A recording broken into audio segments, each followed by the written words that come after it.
Bismillahirrahmanirrahim. Assalamualaikum warahmatullahi wabarakatuh. Perkenalkan, nama saya Linda Safitri.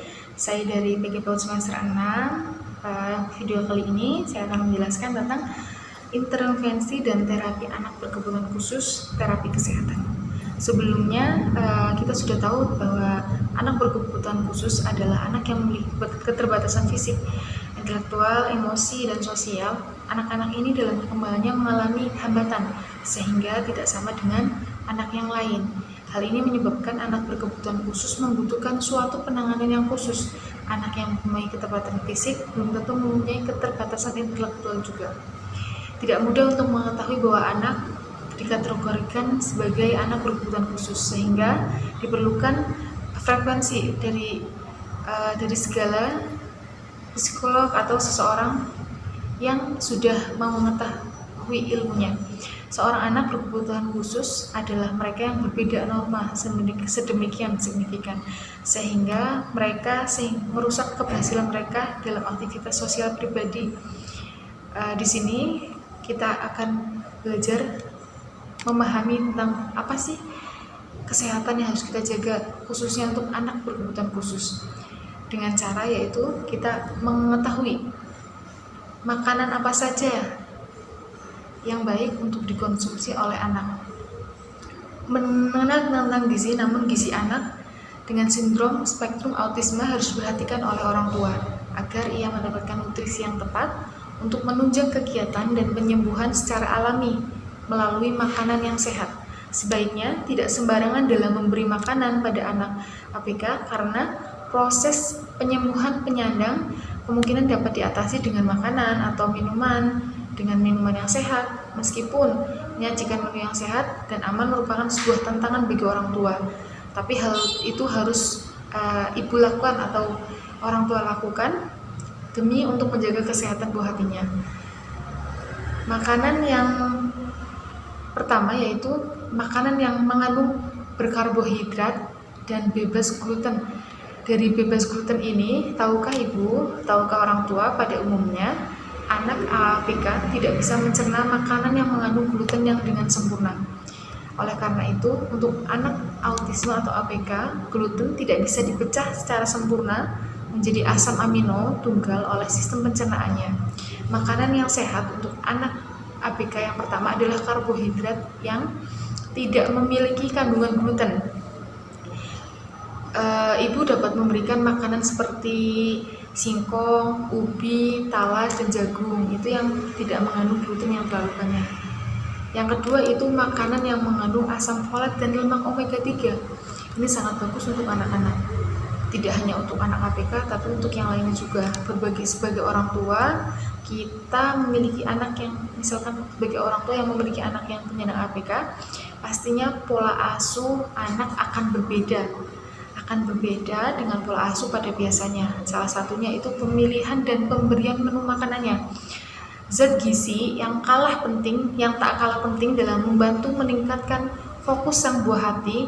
Mama dapat memberikan makanan yang meningkatkan konsentrasinya seperti asam folat, di mana asam folat ini dipercaya sebagai zat atau satu gizi yang diperlukan dengan anak autisme atau anak berkebutuhan khusus. Sementara untuk menyembuhkan seperti kayak gangguan usus, itu penting juga untuk makanan yang kayak asam antiinflamasi seperti asam lemak omega 3 yang ditemukan di dalamnya yaitu dari ikan salmon atau enggak ikan sarden.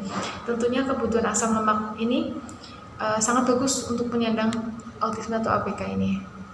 Yang ketiga yaitu makanan yang mengandung prebiotik dan probiotik. Makanan ini, pengaturan makanan yang bergizi dapat mendukung kualitas hidup anak. Hal ini akan membuat fungsi organ dan sistem tubuhnya tercukupi akan kebutuhan gizi yang seimbang. Salah satu makanan lain yang menyehatkan dan dikonsumsi untuk anak, Mama bisa memberikan makanan probiotik yang ada pada buah pisang atau asparagus dan bawang putih. Itu sangat bagus untuk kesehatan anak.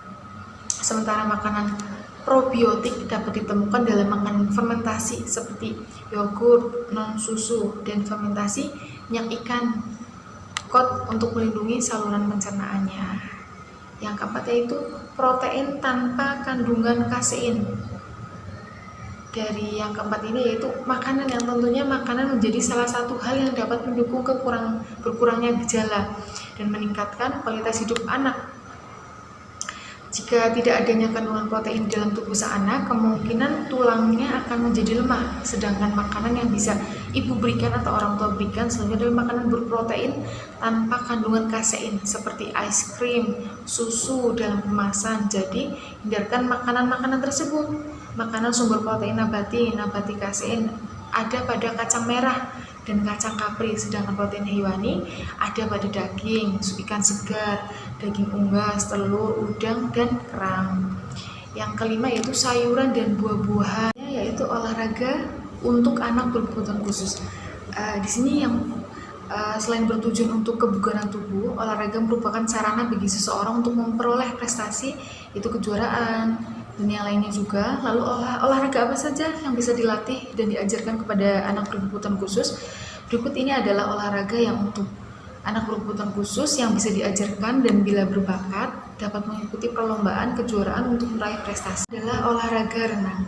Renang merupakan cabang olahraga yang sering dipertandingkan dalam kejuaraan anak berkebutuhan khusus. Olahraga ini bisa diajarkan anak, misalkan anak tunarungu, tunagrita atau tunadaksa maupun khusus lainnya. Biasanya pembelajaran renang ini dilakukan pagi hari dan anak langsung berangkat ke kolam renang. Olahraga yang berikutnya yaitu bose. Bose merupakan cabang olahraga yang populer yang diikuti oleh tunaragita atau anak yang dengan hambatan mental. Olahraga ini sering dilombakan dan diikuti oleh anak tunagrahita. Teknis olahraga ini adalah menggelindingkan bola mendekati bola target. Olahraga ini tidak memerlukan lapangan yang luas, cukup tanah lapang yang dibuat dengan pembatas berupa tali. Olahraga yang ketiga yaitu balap kursi roda. Balap kursi roda ini adalah jenis olahraga yang diikuti oleh anak berkebutuhan khusus tunadaksa, yaitu lomba mengayuh kursi roda untuk menjadi yang tercepat mencapai garis finish. Olahraga ini juga sering untuk dilombakan. Yang selanjutnya yaitu olahraga lari. Olahraga lari ini untuk anak berkebutuhan khusus yang dilatih oleh pelatih untuk anak berkebutuhan khusus, yaitu yang memiliki anggota tubuh kaki yang tidak lengkap.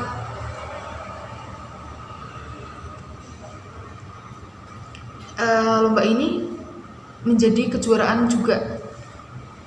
Yang selanjutnya itu sepak bola. Sepak bola merupakan olahraga yang bergu yang bisa dilatih pada anak berkebutuhan khusus, termasuk anak tunanetra hambatan penglihatan. Saat ini olahraga sepak bola untuk tunanetra sering dilombakan, di mana bola dan gawangnya sudah disesuaikan supaya anak tunanetra bisa memainkan, yakni dengan adanya bunyi. Masya Allah, barakallahu fiik. Ya, baik teman-teman, selanjutnya kita akan membahas tentang bagaimana sih tips supaya cara mengajarkan gaya hidup sehat pada anak berkebutuhan khusus. Yaitu yang pertama, kita dimulai dari diri sendiri, yaitu anak sangat mudah diajari sesuatu dengan cara mencontoh. Jika anak ingin mengajarkan sesuatu pada anak, jika orang tua ingin mengajarkan sesuatu pada anaknya, maka mulailah dari diri sendiri. Contoh kepada anak cara hidup sehat, kemudian ajak anak untuk mengikuti Anda secara bertahap seperti itu. Cara ini dianggap paling efektif dalam mengajari anak berkebutuhan khusus untuk memiliki pola hidup sehat. Cara mengajarkan yang keduanya itu atur pola makanan. Nah, ini tadi kita sudah bahas dari awal ya, bagaimana kita mengatur pola makanannya. Anak berkebutuhan khusus memang memiliki pola makanan yang berbeda-beda. Ada yang dapat makan sendiri, namun ada juga yang harus makan menggunakan selang khusus, seperti pada sebagian anak yang dengan gangguan saraf atau saluran cerna. Pada anak yang tidak memiliki hambatan makan, kita perlu memperhatikan asupan kalori anak. Ajari anak untuk membatasi asupan karbohidrat dan lemak, terutama pada jajanan-jajanan tertentu. Ajarkan anak untuk makan teratur, ini terutama, serta konsumsi buah sayur yang tadi kita sudah bahas. Yang ketiga itu lakukan aktivitas fisik bersama anak. Nah, ini sangat dianjurkan. Kenapa? Ajaklah anak untuk melakukan aktivitas fisik sesuai dengan kemampuan anak. Pada anak yang tidak memiliki keterbatasan untuk melakukan aktivitas fisik, Anda dapat mengajaknya berolahraga di luar, atau bersepeda, atau jenis olahraga yang lainnya.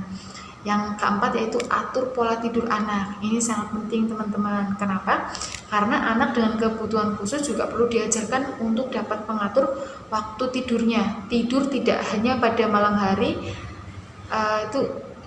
untuk pertumbuhan mereka, maka kita harus mengaturnya. Cara mudah mengatur pola tidur anak adalah dengan membiarkan anak tidur siang dan membangunkan anak pada sore hari untuk beraktivitas. Hindari tidur pada sore hari karena akan membuat anak tidak mengantuk di malam hari.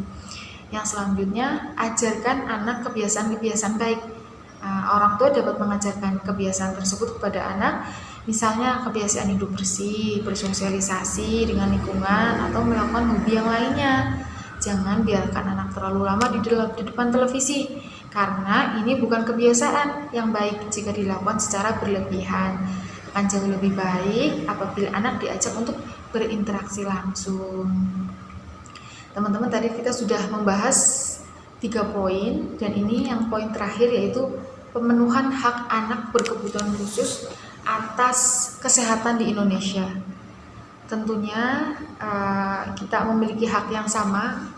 Anak merupakan seorang manusia yang diciptakan oleh Allah Subhanahu wa Ta'ala, yang dalam dirinya terlekat harkat dan martabat sebagai manusia seutuhnya. Dan dalam ini haknya dalam Indonesia juga sama tentunya, bahwa setiap anak, termasuk anak berkebutuhan khusus itu berhak memperoleh pelayanan kesehatan dan jaminan sosial dengan kebutuhan fisik, mental, spiritual, dan sosial.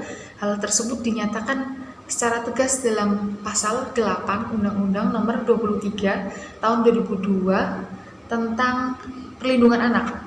Program layanan kesehatan yang dilaksanakan melalui kegiatan-kegiatan diantaranya yaitu usaha kesehatan sekolah atau UKS di sekolah luar biasa SLB, yang biasanya menyediakan layanan penjaringan kesehatan, penyuluhan kesehatan, dan pembinaan lingkungan sehat dan kantin sehat juga.